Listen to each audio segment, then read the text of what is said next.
Hello guys, അപ്പോൾ ഇന്ന് ഞങ്ങളുടെ വീടിൻ്റെ പാലുകാച്ച് വിശേഷങ്ങളാണ് കാണിക്കാൻ പോകുന്നത്. ഞങ്ങളുടെ വീടെന്ന് പറയുമ്പോൾ ശരിക്കും ഇത് ഞങ്ങളുടെ വീടല്ല, സൂചേട്ടൻ്റെ അനിയൻ്റെ വീടാണ് കേട്ടോ. അപ്പോൾ അവരുടെ വീടിൻ്റെ വിശേഷങ്ങളാണ് ഇന്ന് കാണിക്കാൻ പോകുന്നത്. ഇഷ്ടപ്പെട്ടാൽ സബ്സ്ക്രൈബ് ചെയ്യാൻ മറക്കല്ലേ. ഈ കാണുന്നതാണ് എൻ്റെ ഹസ്ബൻഡും മോളും, അതുപോലെ ഈ കാണുന്നതാണ് സൂചേട്ടൻ്റെ അനിയനും അനിയൻ്റെ വൈഫും കുട്ടിയും. അപ്പം ഇവരുടെ വീടിൻ്റെ വിശേഷങ്ങളാണ് നമ്മൾ ഇന്ന് കാണാൻ പോകുന്നത്. ഈ കാണുന്ന സമയം എന്ന് പറയുന്നത് വെളുപ്പിന് ഒരു 5:30 കാണും. ഇവിടെ ഒരു പൂജയുണ്ട് കേട്ടോ. അപ്പോൾ ആ പൂജയെ പങ്കെടുക്കാൻ വേണ്ടിയിട്ടാണ് എല്ലാവരും റെഡിയായിട്ട് നിൽക്കുന്നത്.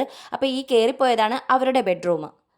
എന്തായാലും ഒരു മുഷിപ്പും കൂടാതെ 5 മണി ആ ഒരു പരുവത്തിലായാലും പിള്ളേരെല്ലാം എഴുന്നേറ്റ് സെറ്റായിട്ടുണ്ടായിരുന്നു കേട്ടോ. അപ്പോൾ മോളുടെ പേരാണ് കേട്ടോ ജൂണ്. അപ്പോൾ ഇവിടുത്തെ പൂജ കഴിഞ്ഞിട്ട് ഞങ്ങൾ ഉടനെ അമ്പലത്തിൽ തൊഴാൻ പോയിട്ടുണ്ടായിരുന്നു. അപ്പോൾ നമ്മൾ ഇവിടുത്തെ വീഡിയോ ജസ്റ്റ് പിന്നെ വിശേഷങ്ങളാണ് കാണിക്കുന്നത്. ഹോം ടൂർ എന്തായാലും ഉറപ്പായിട്ട് ഇടുന്നതായിരിക്കും കേട്ടോ.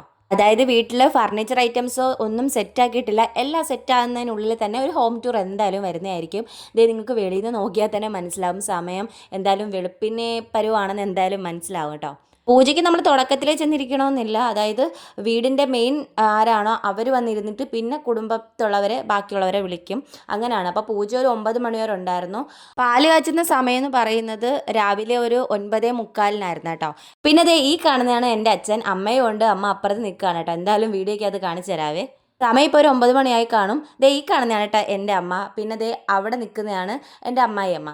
പാലുകാച്ചൽ ചടങ്ങ് അടുത്തതുകൊണ്ട് തന്നെ വീടിന് ചുറ്റും വലം വയ്ക്കുന്ന ഒരു ചടങ്ങും കൂടെ ഉണ്ടായിരുന്നു. അപ്പം അതിലേക്കാണ് വിളക്ക് പിടിച്ച് മുന്നേ നടക്കേണ്ടത്. ഞങ്ങൾ ഓരോരുത്തരും ഓരോ സാധനങ്ങൾ, അതായത് ഞാൻ എടുത്തിട്ടുണ്ടായിരുന്നത് താലമായിരുന്നു, അമ്മ എടുത്തിട്ടുണ്ടായിരുന്നത് കുടമായിരുന്നു. അങ്ങനെ ഓരോരുത്തരും ഓരോ സാധനങ്ങൾ എടുത്ത് വീടിന് ചുറ്റും വലം വെച്ചിട്ട് വേണം വീടിനകത്ത് കയറാൻ വേണ്ടിയിട്ട്.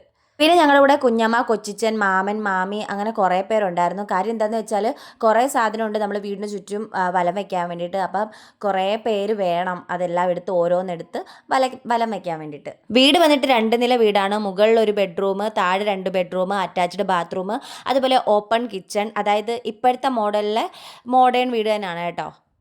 വലം വെച്ച് കഴിഞ്ഞിട്ട് താക്കോൽ കൈമാറുന്നൊരു ചടങ്ങുണ്ടല്ലോ. അപ്പോൾ ചേട്ടൻ താക്കോലെല്ലാം കൈമാറി എല്ലാവരും ഓരോരുത്തരായിട്ട് വീടിനകത്തോട്ട് കയറി.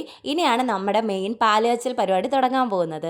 അപ്പോൾ എല്ലാവരും അടുക്കളയിൽ തന്നെ നിൽപ്പുണ്ട് കേട്ടോ. വീഡിയോ എടുത്തിരുന്നത് സുചേട്ടാണ് കേട്ടോ. അതുകൊണ്ടാണ് സുചേട്ടൻ്റെ വീഡിയോയ്ക്കകത്തൊന്നും കാണാത്തത്. അങ്ങനെ പാലുകാച്ചലൊക്കെ നടന്നുകൊണ്ടിരിക്കുകയാണ്. ഒരുപാട് നാളത്തെ സ്വപ്നമായിരുന്നു ഒരു വീട് വെക്കണം എന്നുള്ളത്. അത് സാധിച്ചതിൻ്റെ ഒരുപാട് സന്തോഷം എല്ലാവരുടെയും മുഖത്തുണ്ടായിരുന്നു കേട്ടോ. എല്ലാവരും ഭയങ്കര സന്തോഷത്തിലാണ്. പാല് കാച്ചുന്ന സമയത്ത് പാല് തിളയ്ക്കുന്ന വീഡിയോ എടുക്കാൻ വേണ്ടി കുറേ നേരം കാത്തിരുന്നെങ്കിലും ക്യാമറ ഒന്ന് മാറ്റിയപ്പോൾ തന്നെ പാല് തിളച്ച് പോയിട്ടുണ്ടായിരുന്നു കേട്ടോ. അതുകൊണ്ട് തന്നെ ആ വീഡിയോ എടുക്കാൻ പറ്റിയിട്ടുണ്ടായിരുന്നില്ല. ഇനി പാല് കാച്ചൽ കഴിഞ്ഞതിന് ശേഷം ഉള്ളൊരു ചടങ്ങ് എന്താണെന്ന് വെച്ചാൽ പണിക്കാർക്ക് ഡ്രസ്സ് കൊടുക്കുക എന്നുള്ളൊരു ചടങ്ങാണ്. ആ ചടങ്ങും കൂടി കഴിഞ്ഞാൽ ഓൾമോസ്റ്റ് നമ്മുടെ പാല് കാച്ചൽ പരിപാടിയെല്ലാം കംപ്ലീറ്റ് ആകും. പാല് കാച്ചലെല്ലാം കഴിഞ്ഞതിന് ശേഷം പിന്നെ കസിൻസും ഒക്കെ ആയിട്ടുള്ള നല്ല അടിപൊളി നല്ല വൈബുള്ള മൊമെൻറ്റ്സ് ആയിരുന്നു പിന്നെ നടന്നിട്ടുണ്ടായിരുന്നത്.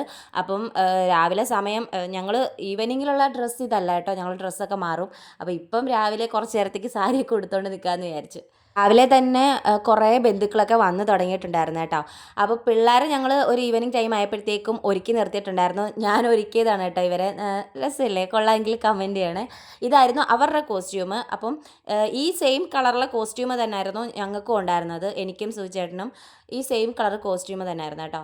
അപ്പം ഒരുക്കിയത് എങ്ങനെ ഉണ്ടെന്ന് ഒന്ന് കമൻറ്റ് ചെയ്യണേ. ഇപ്പോൾ ഒരു ഈവനിങ് ആയിട്ടുണ്ട്. അപ്പോൾ ഫംഗ്ഷന് വേണ്ടിയിട്ടാണ് എല്ലാവരും ഒരുങ്ങിയിരിക്കുന്നത്. ഈ കാണുന്നതാണ് എൻ്റെ കോസ്റ്റ്യൂം. എങ്ങനെയുണ്ടെന്ന് ഒന്ന് കമൻറ്റ് ചെയ്യണേ. ഈ കാണുന്നതാണ് എൻ്റെ ചേട്ടൻ, അതായത് എൻ്റെ ആങ്ങളെയാണ് കേട്ടോ ഈ കാണുന്നത്. അതായത് ജൂണിൻ്റെ മാമൻ. അവളുടെ പേര് ജൂൺ എന്നാണ് കേട്ടോ. അപ്പം എല്ലാവരും ഈവനിങ് ആയപ്പോഴത്തേക്കും അത്യാവശ്യം ഒരുപാട് ആൾക്കാർ, അതായത് നമ്മുടെ ബന്ധുക്കൾ തന്നെ ഒരുപാട് ആൾക്കാർ വന്നിട്ടുണ്ടായിരുന്നു. പിന്നെ ഈവനിങ്ങിലെ വീഡിയോസ് ഞാൻ കുറച്ചേ എടുത്തിട്ടുണ്ടായിരുന്നുള്ളൂ, ഒരുപാടൊന്നും എടുത്തിട്ടില്ല. അത് ഈ കാണുന്നതാണ് കേട്ടോ എൻ്റെ അമ്മ. ഇനി അങ്ങോട്ടുള്ള വീഡിയോസ് എടുക്കാൻ പറ്റിയിട്ടുണ്ടായിരുന്നില്ല. കാര്യം വരുന്നവരെയൊക്കെ നമ്മൾ സ്വീകരിക്കണമല്ലോ, അതുകൊണ്ട് എടുക്കാൻ പറ്റിയിട്ടുണ്ടായിരുന്നില്ല. അപ്പോൾ ഹോം ടൂർ ഉടനെ എന്തായാലും വരുന്നതായിരിക്കും. വീഡിയോ ഇഷ്ടപ്പെട്ടാൽ സബ്സ്ക്രൈബ് ചെയ്യണേ.